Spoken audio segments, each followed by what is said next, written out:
নমস্কার। আবহাওয়া কেন্দ্র আগরতলা কর্তৃক প্রচারিত ত্রিপুরার দৈনিক আবহাওয়া বার্তায় আমি নবারুণ পুরকায়স্থ আপনাদের সবাইকে স্বাগত জানাই। প্রথমেই গত ২৪ ঘন্টার আবহাওয়া। গত ২৪ ঘন্টায় ত্রিপুরায় শুষ্ক আবহাওয়া পরিলক্ষিত হয়। উপলব্ধ তথ্য অনুসারে গতকালের সর্বোচ্চ তাপমাত্রা ত্রিপুরার পশ্চিম সিপাহীজলা ও উনকোটি জেলায় স্বাভাবিকের কাছাকাছি এবং বাকি জেলাগুলিতে স্বাভাবিকের চেয়ে বেশি ছিল। গতকালের সর্বোচ্চ তাপমাত্রা রেকর্ড করা হয়েছে ৩২.৬ ডিগ্রি সেলসিয়াস আগরতলা ও কৈলাসহরে। উপলব্ধ তথ্য অনুসারে আজ সকালের সর্বনিম্ন তাপমাত্রা ত্রিপুরার সব জেলাতেই স্বাভাবিকের কাছাকাছি ছিল।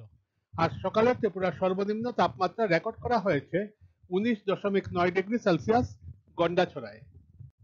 এবারে আগামী ২৪ ঘন্টার আবহাওয়ার আভাস। আগামী ২৪ ঘন্টায় ত্রিপুরার কিছু জায়গায় বজ্রবিদ্যুৎ সহ বৃষ্টিপাতের সম্ভাবনা রয়েছে।